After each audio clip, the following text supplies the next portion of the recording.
cando se fixo o embalse de Castrelo, e a Ribadavia casi doblou a poboación. Os antecedentes, a Asociación Cultural Labrente son con unos 3 curas que viñeron aquí como un pequeno experimento que se facía dentro da propia iglesia de que viviran os curas en comunidade. O único que nos quedaba era os cines. Había 3 cines, ibas ao cine e despois os furións. En Baile había unha sala de fiestas. Era unha Ribadavia onde o único que nos abría as portas ao exterior, a pesar da forte censura que había, era o cine. Xa notábamos que non estábamos nun ambiente normal, hasta que alguén nos deu abrir os ollos. A xente empezaba a despertar a conciencia, hai que pensar tamén que fora o maio do 68 e de que aquí ainda estábamos moi illados, a xente nova, pois algo chegara. Virxilio, Miguel e Benito, 3 curas que estuveran aquí, que foron os que empezaron a organizar isto. Entonces, a xente que non estaba con eles empezaron a chamarlle curas comunistas. Vamos a cantar, a tocar a guitarra, a leer teatro. Había unha tradición de presentaciones teatrales en Ribadavia. O levábamos na sangre todos os ribadavienses.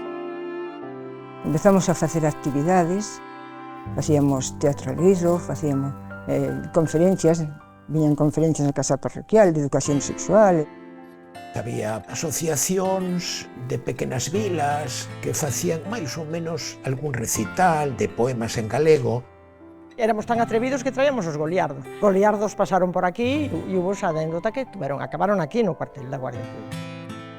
Os detuveron porque era unha ofensa a Dios facer as fotos diante dunha iglesia.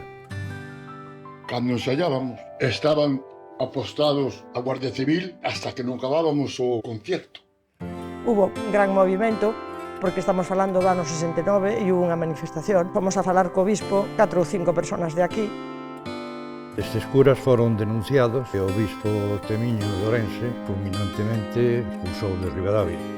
Cando foi a expulsión dos curas, que nos pareceu aberrante, aí se tuvemos unha explosión de rebeldía. A Guardia Civil xa estaba pendiente do que ocorría na misa e empezou a pegar a xente.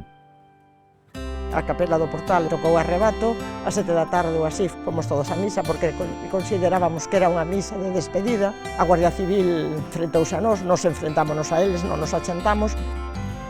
Foi a primeira protesta que hubo así na calle de antes da Guerra Civil.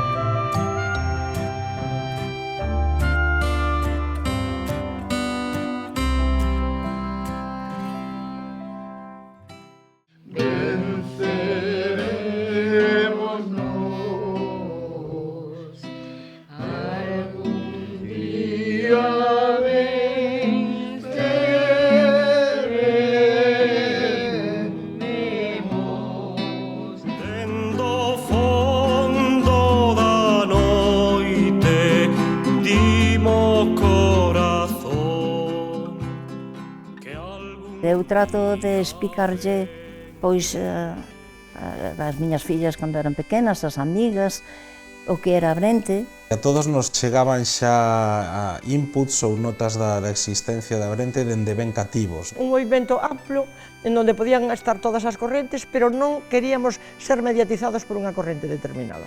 Era unha maravilla, unha maravilla. A min o da Abrente gravoume máis.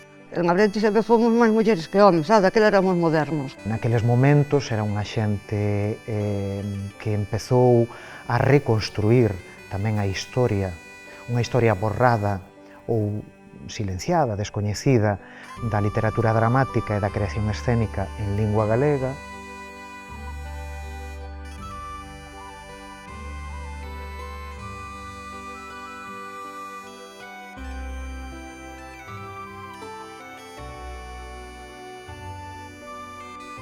Se fixeron máis de 150 representacións en 14 anos que durou Abrente e máis de 50 grupos de teatro se formaron en Galicia naqueles anos.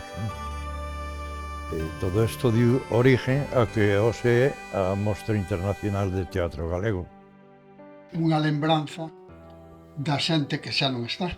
Sí, moi importante. O que pasa que é un riesgo de que nos olvidemos de alguén. A todos os compañeiros e compañeiras que fixeron teatro con nós, que colaboraban tal, ti, Paco, que ibas con eso, unha lembranza para todos eles. Exactamente. Para que non nos quede ninguén atrás. A mí me hubiera gustado dar os nombres de todos, pero o que pasa podemos olvidar algún. Entonces,